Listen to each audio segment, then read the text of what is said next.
Pagdating ko, hindi ko na po siya makontak. Doon ko lang po nalaman, kasi may nag-send sa akin na, te, gumuho daw yung ginagawa nila kuyang building.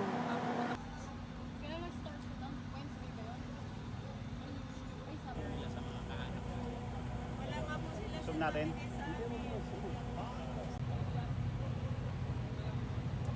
Dami ng tao kahapon ko. Kasi oras na yan. Siguro wala nang buhay. 24 hours na sila dyan. Hindi pa kumakain. Kahit siguro tubig, wala. Hindi na ako makasambuhayan. Pero sana mas bilisan naman yung kilos ng pag-rescue nila. Kalagayan na sa ngayon.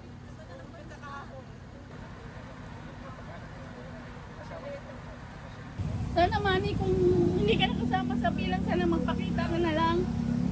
Kasi nandito kami, hindi namin alam kung okay ka o hindi. Ang hirap ng ganito. Hindi namin alam kung anong gagawin.